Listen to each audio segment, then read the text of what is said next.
Hi, everybody. Welcome back to The Pursuit. I'm your host, Ben Spangle. Excited for another episode here today on The Pursuit. And as you know at the show, we're all about helping you in the pursuit of your best body, mind, spirit, and life.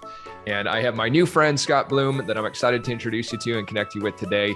We've been getting to know each other last month or so, I guess, from a mutual friend. But just to give you a little bit of his background, he's a veteran comedian, done a lot of that, a lot of stand-up. I think that was the earlier part of your career, which we'll talk about. TV personality, big time. He built a really successful career as a professional MC, host, and keynote speaker, and really has built a big reputation for being one of the top, go-to for business humor. And so we're excited to talk a bit about that. He's worked with some pretty big names, FedEx, Ford, IBM, MetLife, Pepsi, Pfizer, Verizon, and a lot more on there. So it's pretty awesome. Scott, thanks for the time today.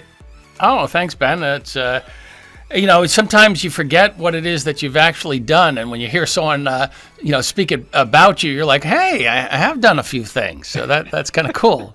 That is pretty cool. I don't think that's the most humble way to start a podcast, by going, hey, I'm very impressed with myself. You know what, though? I think most of us, we don't often look back at all the great things we've done, but sometimes what we haven't done. So it's a great thing. Well, no, it's interesting. It's a pursuit of whatever, whether it's your mind, body, and spirit. Mm-hmm. And just right off the bat, I've been talking to friends about this a lot, and it's so about the whole self-talk stuff, the negative self-talk. Mm-hmm. It's so hard to do positive self-talk because it just feels, like arrogant and stuff like that. And sometimes we have to, just be very secure with who we are, and definitely eliminate the self-talk, the negative self-talk. Mm-hmm. Yeah. How's that with you? Yeah, 100%. I couldn't agree more. It's a challenge. I remember years ago, a friend and mentor of mine, he said something that stuck with me on the note of self-talk, was that inner arrogance breeds outward confidence, and outer arrogance shows that the person's not actually that confident. So it's an interesting thing that is that as we can work on more of that empowering self-talk, that I wouldn't walk around and say I'm the greatest, right. And but even internally saying I'm the greatest, I feel like I'm going through a little renaissance in my career and sort of owning what it is that I've been doing.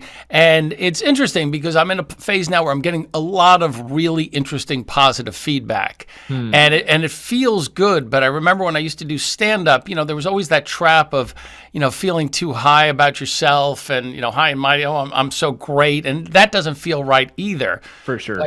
But you do have to take some of that in, and just as going, hey, I'm going in the right direction. Something's happening. And as a performer and as a speaker, you're used to things like, applause, or as a comedian, laughter, and that's indication you're doing well.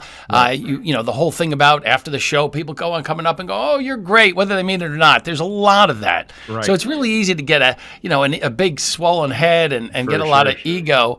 But sometimes you just have to, you sort of have to take that in and know it's more of a, sort of a signpost saying, hey, you're going in that right direction, and not be about, you're so full of yourself. Yeah, that's a great way to put it. That's a really great way. I think that as I've grown, I know we're going to talk about this about later, but Scott and I are both spiritually focused, but is the idea for me is I am great and you are too, rather than better than or worse than or anything like that. Is to me, in my mind, we all are. We're all great. Well, this is how spiritually focused I am. I'm looking at your bookshelf, and just by the colors on the bottom shelf there, that looks like an Esther Hicks book. That looks like Ask and you will be given. Right? That's exactly what it is. Yeah, you got it. I don't know if I have the title right, but that's I know that. I think I have mine. Yeah, I have mine right behind me somewhere. So tell people a little bit about. I know we've talked about it, but tell them a bit about your career and how it progressed into doing what you're doing now. And yeah. Sure. So I've always been involved in comedy in some way. As a kid, I was funny. I loved comedy. Grew up watching Saturday Night Live. Big fan of Steve Martin, Albert Brooks, Woody Allen, Rob Williams, Billy Crystal. And, in high school, I was doing, I would do, sketches into recorders. I used to do an Ernie and Bert impression. Oh, really? Yeah. Do all this kind of stuff. And then when I got to college, I started an improv group.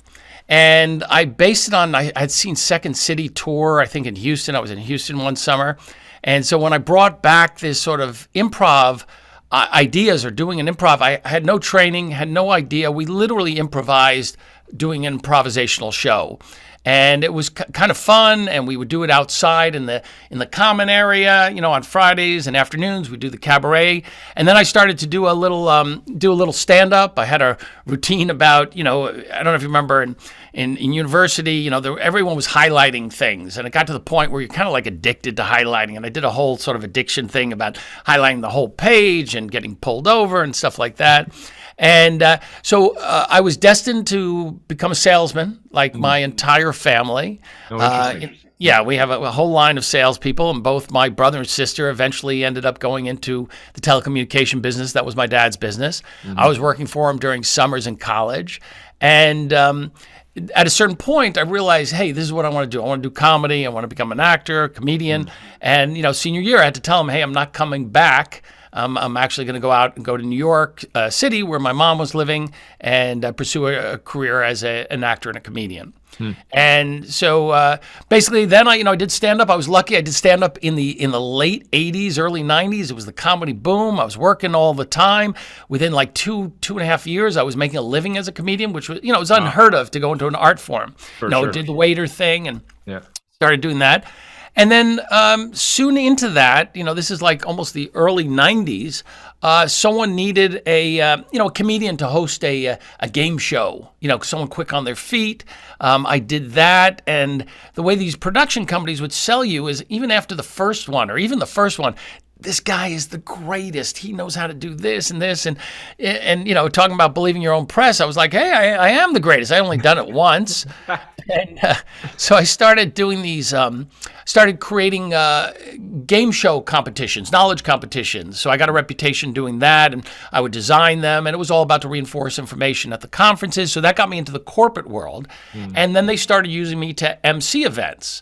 And my comedy was always clean, but I started to build comedy around, business ideas, like acronyms and teamwork and their language. And so I got a reputation for having, clean, corporate-friendly humor. And, I went from performing at 8 p.m. at night to 8 a.m. And, a little bit different. But what I found out is, they're going to a meeting. So anything remotely funny, they're able to laugh at and take in. It's not like at a comedy club where they're expecting a laugh every 2 minutes. And started to then build a reputation as a go-to MC. Someone who had my business background. So it was a nice convergence of business and comedy, and started doing that. And I've been doing that for a while now. And then eventually moved in from MCing to all these companies to also doing keynotes, but everything with sort of a comedy perspective. That's kind of how I got here. That's awesome. So it's been a part of your life for a long time then, the comedy aspect of it. And then out of curiosity, when you told your dad, hey, I'm not going to come back and work for the company, was that a difficult conversation with him, or was he supportive, or how did that go? It was interesting. My dad has always been, like a lot of dads, a frustrated comedian. So he I remember him coming to one of my first shows in Houston. My family had moved down there, and he was nervously laughing on the setups. He wasn't waiting for the laugh. And so I think he was like kind of proud that I was going to do it. Both my parents were very supportive, which was interesting. That's nice. I would have been set in his company. He already was trying to get me to leave college at some point. You're going to be a regional branch manager, and then you'll do this and this. And it was just something I knew I wanted to do. I pursued acting for a little while. I'm just not a very good actor, but I did some television, more in hosting and stand-up. But I think it was something he always wanted to do. So he was always very supportive, and they're still very supportive. That's awesome. That's really great.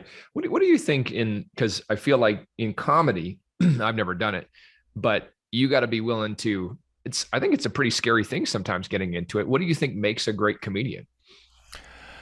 Yeah. It's interesting, they say public speaking or even being a comedian, one of the top, scariest jobs. And, once you start doing it, and it's weird, I never really had stage fright. Later on, when you overthink it and you go, oh, wait a second, I'm going to speak for an hour. And these people are going to listen. Not only listen, they're going to process it and make this noise come out of their face called laughter. It feels almost like impossible. Like, why is that going to happen? Or you think, oh, what if in the first 5 minutes they've made a universal decision? We don't like you. We don't find anything you're going to say funny. Tough. And as a comedian, that's happened. Every comedian has bombed.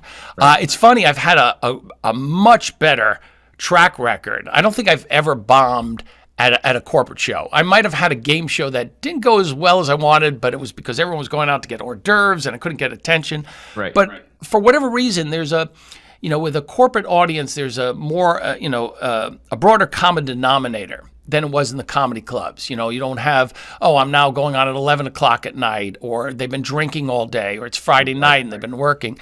So there's more consistency in it. I think what makes a good comedian is, one, knowing what you're saying is funny. So it's not like you're putting that out there and going, hey, can you tell me if it's funny? Right.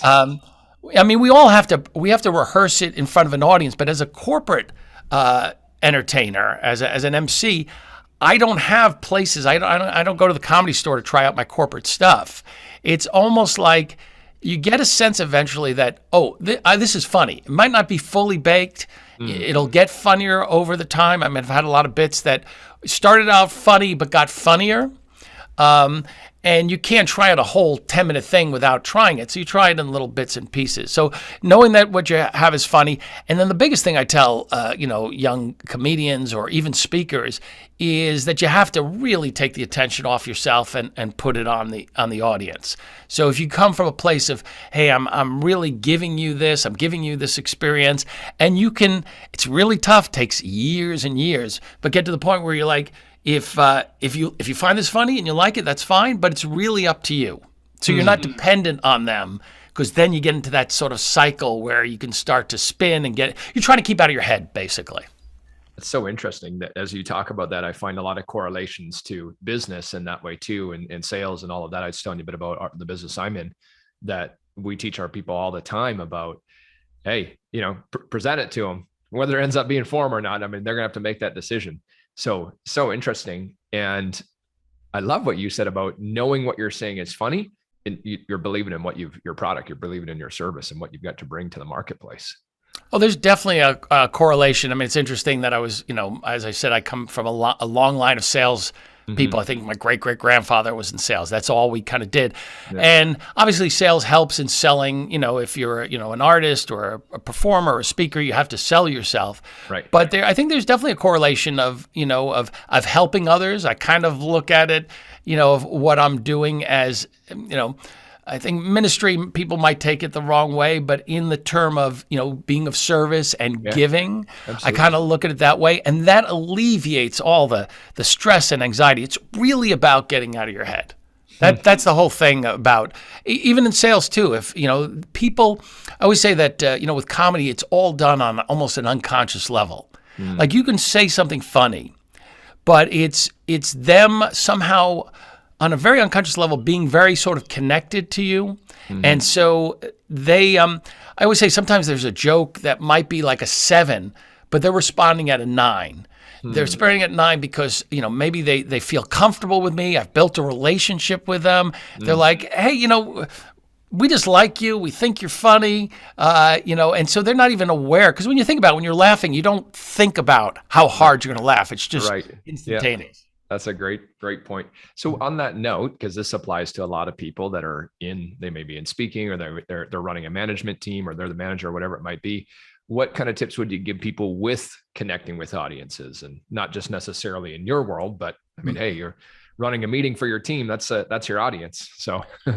Yeah, I mean, I do a whole keynote about, making connections and building relationships. And there's a lot of things you can do. I mean, for me, what you're ultimately trying to do is have an emotional connection.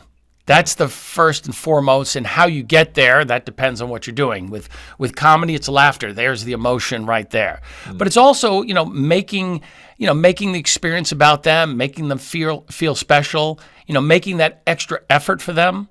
So, if I am putting together a keynote, I customize a lot of the pieces. And what they're really sort of connecting to is, wow, he put a lot of time into learning all our acronyms. He didn't have to do that. He seems to really know us. And the more I spend time in learning about them, the more I feel connected to them.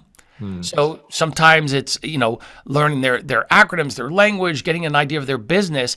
So it doesn't feel like it could be any experience. It's definitely an experience with these people. And I'm sure that applies. Yeah. Yeah, exactly. Yeah. And I'm sure that's, the way it is with sales as well, is, you have to learn, about them. So it's about tailoring the experience, to them. And these days it's really about, it's an overused word, but being authentic. Mm-hmm. Now, it's ironic because in my keynote, a part of my comedy is parody. So there's always times I'm talking about things like I'm the world's greatest psychic and I do a lot of intuitive work. Mm-hmm. And they've known at this point, because I've also talked about how I speak 18 different languages fluently, which I don't. Mm-hmm. But I set that up as a premise to say, hey, you have to make an investment in someone, and learning their language, whether it's business or foreign language, is a great way of showing that. But the comedy pays off as the joke of, I don't really speak the language, so I'm just using either, gibberish or some way to communicate, or very simple, Spanish or something like that. Yeah. And so by making that that effort and making it really about them, that really connects them. But I'm being authentic in I'm making that effort, and they see that it is about them, even if I'm trying to be real, even if the real is on a parody level. Like, we're in it together. It's not like I'm trying to fool them in some way. And people can tell when you're fronting, or, you're trying to act a certain way just to seem bigger than yourself. I sort of poke fun at myself when I'm trying to say, hey, I know this, when it's clear we all both know that I don't. I love that. Yeah, that's really great. What do you find are some of the obstacles in connecting with audiences or groups, or what are some of the things that get in the way of that? Well, with groups, everyone's had their own day. We don't know what's going on. I mean, I have a keynote that's coming up, and I think, so my keynote's all about, is comedy, is getting people laughing. And, the premise there is also, as when people are laughing, they're a little bit more open, they're a little bit more receptive to hear the message, and they're also having an emotional experience. So that's why they're having that experience. But I think I might be presenting after a memoriam.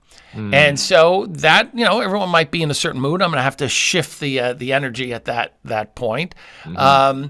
So I think, sometimes, it's self-sabotage, if you're getting in your head, start to prejudge, an audience, or if something that, as a comedian, something you've said before, they didn't laugh out loud at. You might start going, I'm not doing well, and then you start to spiral. Then it becomes more about you.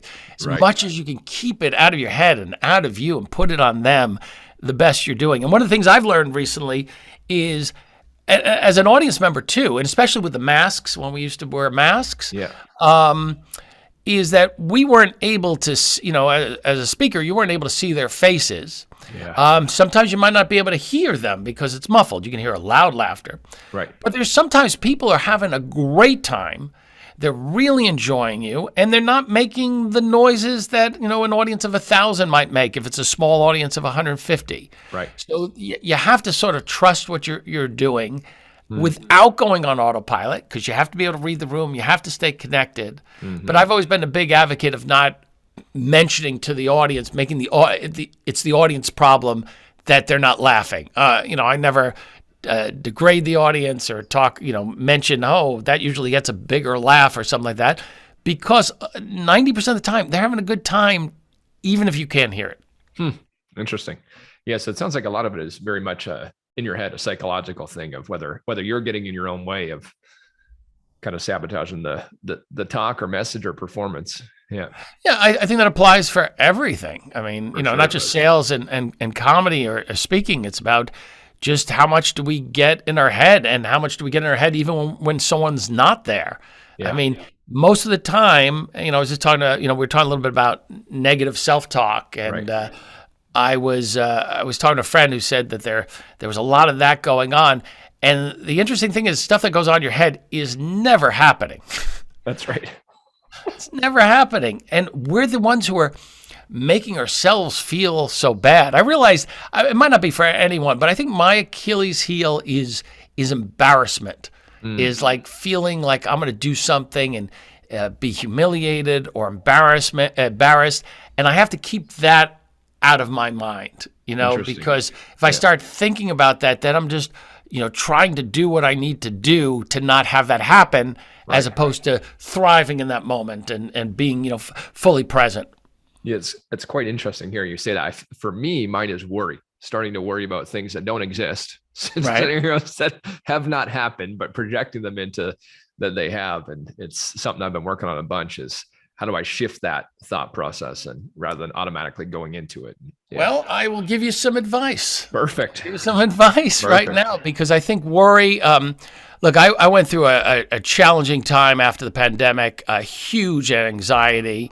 It was really, really tough for me. All my business crashed. I'm in a new medium now that I'm not familiar with. It's the technical thing. And, the worry really got, the best of me. So that's something where it's like real high anxiety and almost to, to a point where it's almost debilitating. But most of us have our normal anxiety, our normal worry about something's going to go up. The best thing is to catch it, to be aware of it when it happens. And I might be telling you, I know you read a lot of personal growth books, so you know a lot of this stuff. But what I've been doing is, we were going to talk a little bit about spiritual stuff, is turning a lot of that stuff over. But first, start to worry. I'm aware that, I'm about to go in that cycle. And I just cut it off right there. I mean, that's the first thing. So I don't go down that path. And then there's a great prayer that I use. It's from the Course in Miracles. Have you had any exposure to that? All right, it's an interesting book. Marianne Williamson, who you may or may not be familiar with, she's taught that. She's very associated to it. But there's a prayer in it that goes, where would you have me go? What would you have me do? What would you have me say, and to whom? And me and my friend who've been studying the Course in Miracles for like the last 13 years, we call that W7, because there's a bunch of what, where, and who's and stuff like that. And so it's acknowledging, and some people don't acknowledge a higher power, whatever they want to call it, but it's turning it over to this sort of higher power and realize that in this other realm, in the spiritual realm, everything is sort of taken care of, and you don't have to sort of figure it out.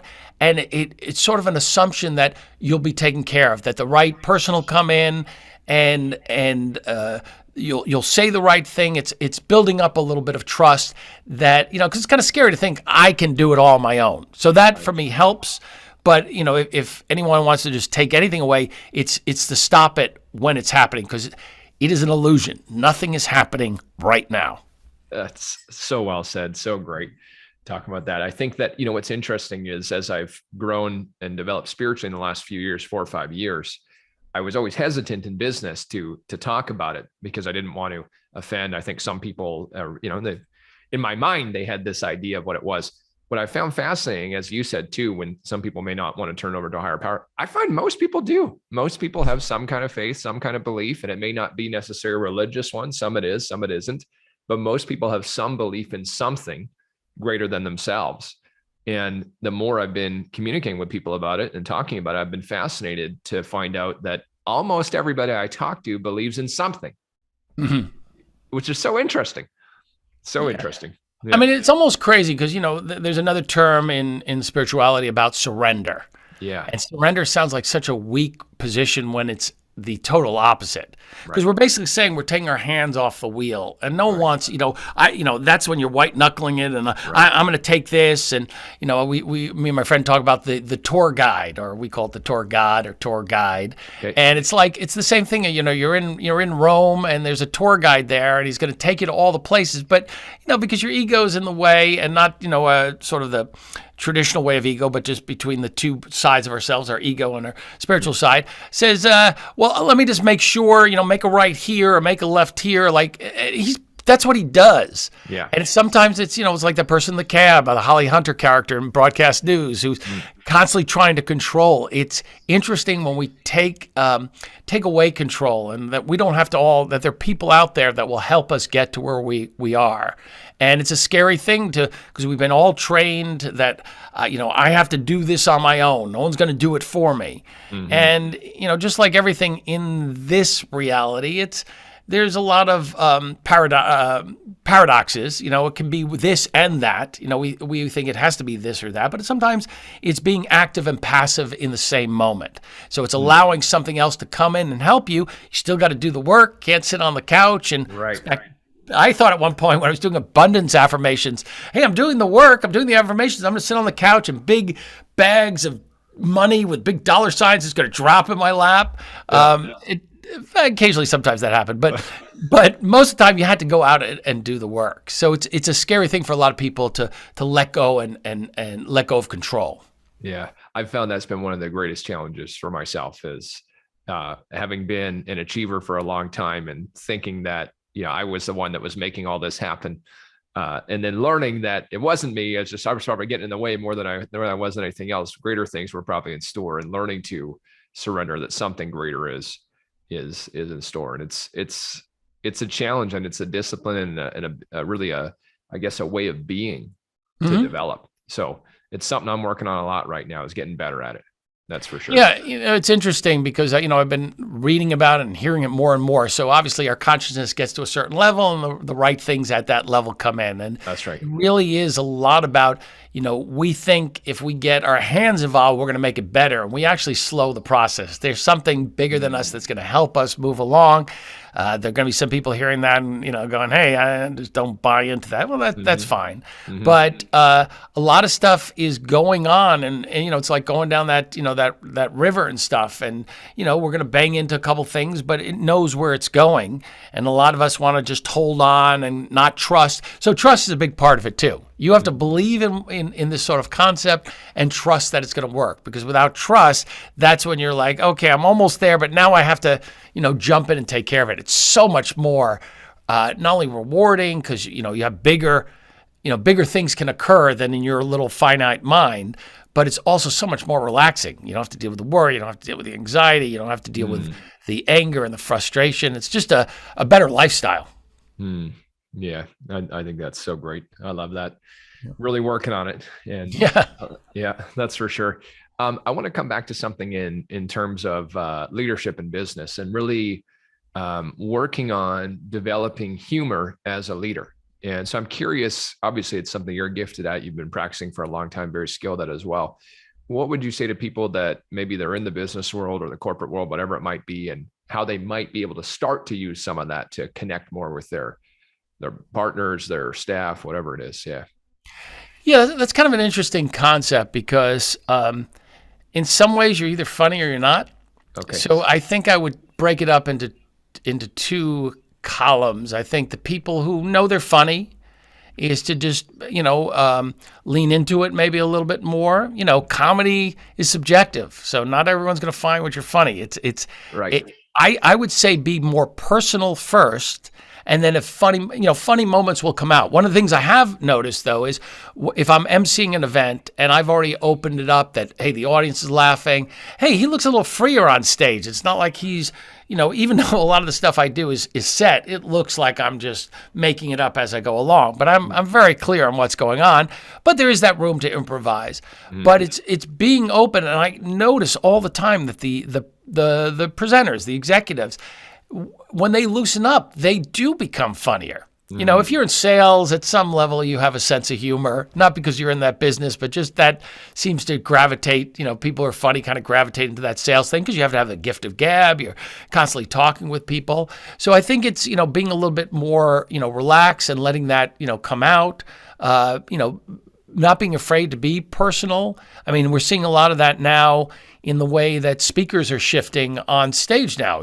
For the last couple of years, we've been in people's homes. They're not in their suits. We're seeing their living room. We're seeing the kids come by. So a lot of that veneer and that facade is breaking down. And the best leaders I've seen, there was, I think it's Tim, I can't remember Tim's last name, but the old CEO of Nextel. Nextel was eventually got absorbed by Sprint. But he was just himself, and people just loved him, and he was funny, and he was real.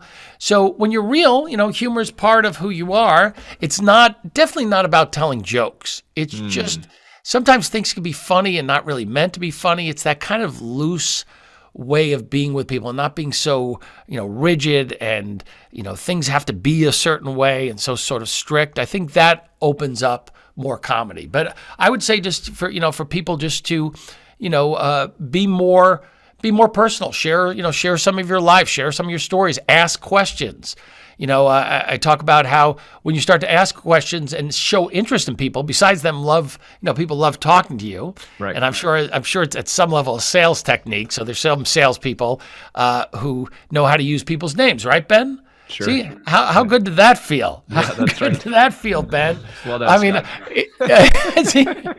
it's hilarious because I know every time someone does, because there's some people who are just more used to using people's name, right. Yeah. and you get a rush every time. You do. So, yeah. I know. I mean, it's manipulative if it's done in that way, but still, ask questions about people, and then you find new ways to connect. Oh, hey, I didn't know they were into this. I didn't know they were into yoga, or, we're talking about Esther Hicks. Oh, I didn't know he knows Esther Hicks. We can talk a little bit about that. So it's about being a little more personal, a little more open. I was interesting, as you said, it's not about telling jokes. I think I'm really glad that you shared that doesn't mean you need to master all these jokes to be funny. And as you were talking too, as you said, share some of your life and some of your stories. I think what I've noticed, and I'm not a master at this by any means, but all of us have things that went wrong, mistakes we made, all that stuff that are great stories where we're able to share stuff that's happened in our life that hasn't gone well. And it wasn't funny at the time, but it's kind of funny later. Look at that. Would you agree with that? I have a great story about that. I have something that didn't go well. I mean, it's funny. It's funny in retrospect, but I'm on stage. Occasionally I get to interview big celebrities. I've interviewed Andre Agassi, John Travolta. This was with the Woz, Steve Wozniak. Okay. And around 15 minutes into I think 45-minute, maybe an hour interview, I have to go to the bathroom. My bladder is full. I drank too much water, but I'm trying to hold in. At 30 minutes, I am in pain. I am not feeling good. We're like at 35, 40 minutes, and I don't even know how I'm going to do it. I'm seeing cross-eyed, and we start doing Q&A.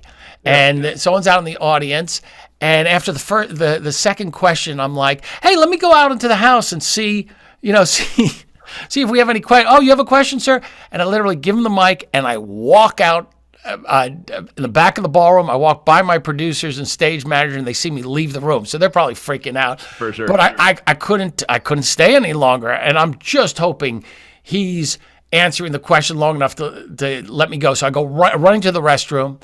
I'm trying to go, do I do full tank, half tank, get a little relief? I figure half tank. As I come in, the stage, the producer is like tapping her wrist, like we're going to have to wrap this up. Yeah, and as I get to the guy who has the microphone, Steve Wozniak says something like, "And that's why we did that way at Apple." And I grabbed the mic just in time and said, "Okay, I think we have one more question." Right. And so I was able to get back in. What I didn't know was, I was in the restroom and he finished the question. He had no idea I left, by the way. Yeah. No one really did. The audience didn't. And he finished and then just luckily happened to say, but another way to approach this, and went on. So, no one really noticed. That was one of the things where I had to have a lot of faith. It's what I had to do. I figured if something happened, they would have covered, but no one knew. Later, while we were taking pictures with him, I said, "Hey, did you know that I left the room?" He said, "No, I had no idea." He also has, do you know there's a disorder where you can't remember faces? It's a real complicated word, starts with a P, so I want to look it up, but you can't remember faces. So even when I met him, he has that. He can't recognize you. Again, Steve Wozniak has that thing. Great guy. Did a little iPhone video for my son. My son was, I think, 9 at the time. He's a big tech wizard, and he did a little have that. And my son knows who at 9 knew who the co-founders of Apple was. But that was a situation where maybe not at the time was funny, but it was hilarious that I was able to make it. No kidding. Yeah, you'll have to name that story the Wozwiz. Just see, now you got the tag, and that's why I call it the Wozwiz. See, I mean, I'm sure you're not doing comedy for a living, but you're loosening up or having some fun. Let me ask you, honestly, do you look at yourself, hey, I'm a funny guy, occasionally I can be funny, I need to be in the right space? No, I'm a funny guy. Yeah. I'm a funny guy. That's how I look at myself for sure. Whether I am no one's going to come up with Wozwiz as their first joke. So how do you use comedy with your people? I don't plan it much. I mean, for me, I find that I've got stuff I want to talk about. And then sometimes if I'm at a conference and there's speakers before me, most of the time in these conferences, and there's something that they said and something comes to me in the moment to bring that back in the talk. And so I find that becomes valuable for me. And I don't know. It's a good affirmation, I guess, on the note of self-talk, but I think I'm a funny guy. And then that's good. It ends up playing out. Yeah. And I asked you that because you either were going to say yes or no, and then, referencing something back, those are the best jokes. It has to do with them. As you were listening, it's relatable. All those things are important. You talk about something that never, they have no connection to. It's not really funny. And that's what that's what I learned with the comedy I do. So, my tagline is the power of laughter, the language of business. And all my comedy is related to business or their business. And because you need to kind of hit on all cylinders like 100% of the time, if I had to literally customize every new, hour of comedy for an audience, I would, the chance of me hitting, for that whole hour is very nil. So what I've been able to do is create comedy that is like 75% written. I add 25% of their stuff into it. Okay. So like if I'm doing something about their acronyms, I learn all their acronyms. I memorize them. It does take some time, but I have a pretty good memory and I've been working on it. Yeah. So now they're impressed that I learned their acronyms. It looks like I wrote this specific bit for them, but I haven't. I've done it before. I know it works. I know they're going to laugh. Yeah. I know how to take their acronyms and put it in an order that actually sounds funny, sounds rhythmic. And so I've learned how to do that. So it's a combination of customizing that content for them. They feel special. Look at the time he put into doing this. And I know, because I've done it, 1,000 times, it's funny. And I just had a question that came up about that. So as a creative and a performer that way, do you find for you, is it something that you turn on? Okay, I'm going into this meeting, I'm going to be speaking, I'm turning on, or are you, that's just who you are? You're just a funny guy when you're around your everyday friends, family, all that stuff. That's an interesting question. I drove in, I did a keynote a couple of weeks ago in Big Sky, Montana. I think we were talking about it. Yeah. It's a great opportunity. I think I was telling you I had to take a gondola up to a yurt. Look it up if you don't know what a yurt is. It's a teepee type structure. It goes up. Can you say teepee? I don't even know what I can say anymore. But and I have a whole video on that, on what you can say and can't say. I'm not making fun of the woke culture. It was just literally, sometimes you don't know anymore. Like, I don't know. Right. Yeah. I don't know if you can say teepee. But that's how I know it. Yeah. But I was riding in with a couple of people because it takes like 40 minutes to the airport. And because I was not on and I didn't, know these people, and, maybe I should have been a little more on, but I realized when I left, if anyone asked, hey, was the keynote funny? They would say no, no. And then I killed that, that next night. Yeah. And they even came up to me. People were asking me, hey, is the keynote funny? And they were like, no, he didn't say anything funny on the, did he say anything funny on the ride? Yeah. So it is something you have to turn on. But in that situation, it was a good learning moment for me that, hey, if I'm with them, I'm going to have to make a little effort, not to be funny, but to be a little bit more personal. I'm used to being picked up and going on my own and expect to be with a couple of people. Yeah. as a comedian, you go through that evolution where you're on all the time to the point where you're annoying when you're a kid and with family, and family's like, can you be serious for a moment? Right. Then then you get to do it on stage. You don't need to do it, as much off stage.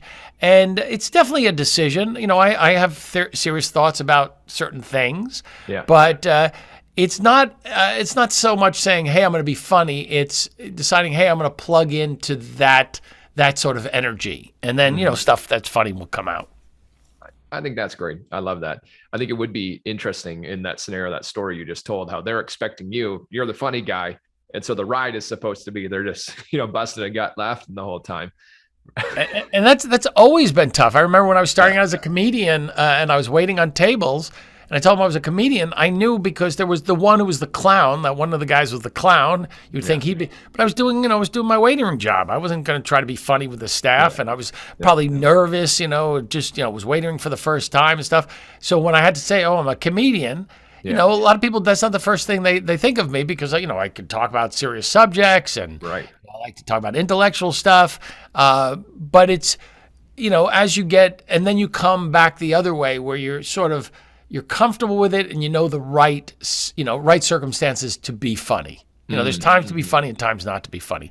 It's an interesting thing. It is, Yeah, because I host a podcast too, and we talk about a lot of serious stuff, but that's going to be my evolution, in my podcast, to be able to talk about serious stuff and also have that lightness without making the things seem like it's just goofy. For sure. Yeah. I think that I remember, I never read the whole book, but I read part of it and it stuck with me. And the title of the book was A Symphony of Ourselves. And the idea was that we have so many different selves that we are at many different times. And so it's kind of tuning into that. So, in your scenario, when you're going on stage, you're into that identity of, this is who I am. Where you're with your son, it might be a very different one. And we all do have, some of the people that I've respected the most and looked up to in business and incredible speakers, when I had not met them in person, I thought they were just going to be this real intense, they're great motivational speakers. And then they're just totally different in person, and not intense like that whatsoever, but very connecting, and I think that is the case. I think that we have different identities in different areas and we're able to turn it on. I'm different with my wife and my kids than I am with my team. You know what I mean? It's just, I'm not different at the core values, but different in terms of how I show up. Absolutely. I used to say sometimes, during the summers, I don't work as much. It's summertime. So I go into dad mode. I go into chill guy mode. I'm not the speaker. And I remember times where I had to okay, I got to shift. I can't bring chill dad guy on stage. He's cool about everything. He doesn't have to, he's not worried about getting laughs, not worried about what he's going to do. So there's definitely different different personalities. And, I find also, people, talking about relationships, people you interact with, they bring out certain, parts of your personality. And, hopefully you have a partner that you spend time with who brings out the best in you. I'm divorced, so my ex-wife didn't bring out the best in me. I don't think we brought the best out in both of us. It's been a while. But, you want to be with someone who, somehow you just feel good, know. And to be honest, as a speaker, you want to have that, I kind of look at the relationship between the performer and the audience as kind of a one-on-one relationship. And you do feel good when they laugh. You want to feel good with them. Hey, they're having a good time. They like what you have to say. Hey, you like sharing this. And so, there's a lot of positivity, a lot of good feelings, a lot of love. You want to be in that space as opposed to having to prove yourself or getting angry. Oh, they didn't get that joke. So it's that kind of, you have to be plugged in and, yes, attuned to that kind of energy. Hey, I'm a speaker. I'm supposed to be funny.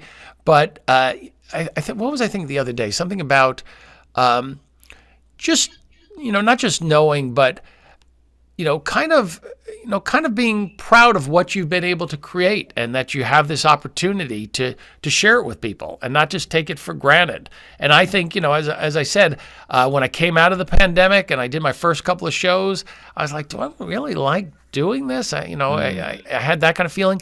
And now I have this new resurgence of energy and creativity, and I want to do more and try new things, and really lean into these experiences, these opportunities I get. It's wonderful. It's wonderful.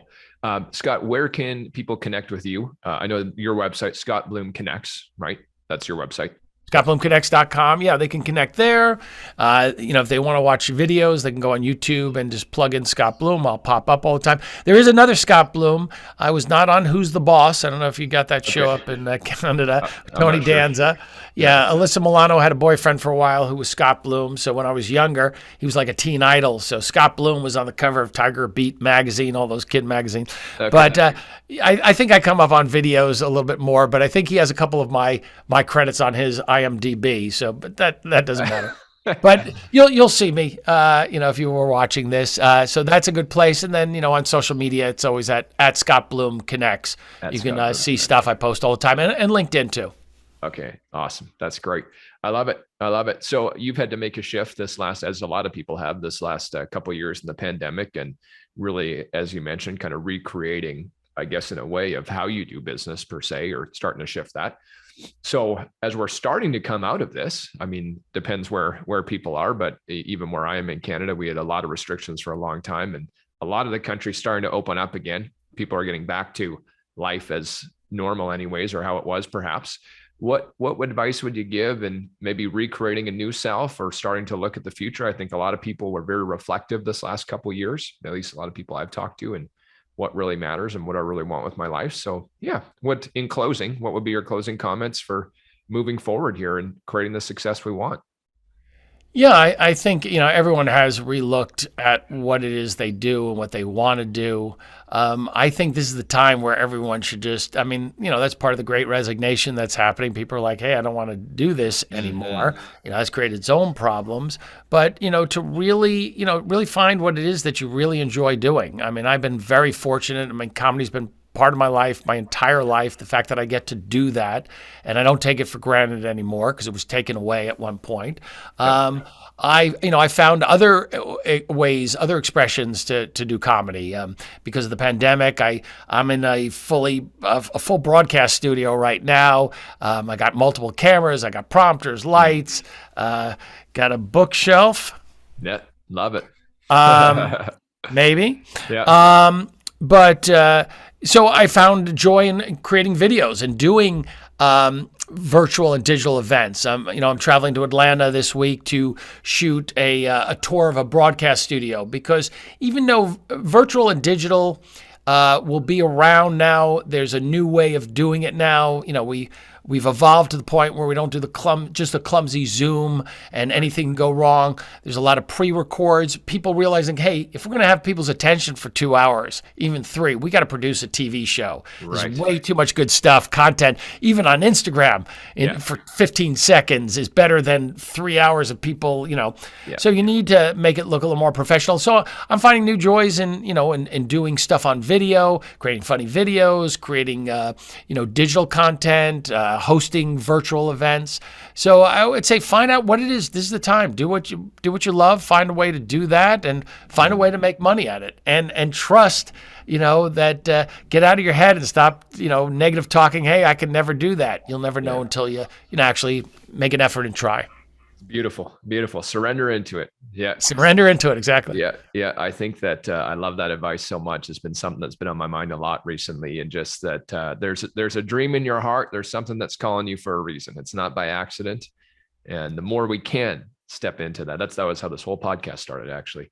But the more we can step I'm excited to see your evolution, Ben, because I can feel I joke about being psychic intuitive, but I do feel things from people, and you've been ultra successful up until now, and not that it'll stop, but there's this new way of doing business for you. That's the transition you're going into, where there is a lot more of this trust and surrender and being able to have a good time. I'm sure you're one of those 80-hour-a-week guys and really grinding, and maybe that's not true, but I see someone who's very, very successful and also now wants to be able to enjoy that success and maybe loosen up a little bit. Yeah, your intuition's strong. I was that way for a long time. I'm not that way anymore, I find. Well, I get to see the good part of you now because you got the podcast, you're reading the books. I see that, and it's just embracing it. You're there. I can definitely feel it. Well, thank you, brother. I appreciate it. It's Yeah. awesome. I've had a lot of fun today, Scott. Thank you so much. It's been great. I love connecting with you and looking forward to doing more of it. Everybody, do us a favor. As always, share the episode. Get it out there. Tag Scott, tag myself. If you're new to the show, subscribe. You leave us a quick review. It'd be greatly appreciated. Thank you for tuning in. And again, Scott, thanks so much for your time today. Thank you. My pleasure. Bye, everybody.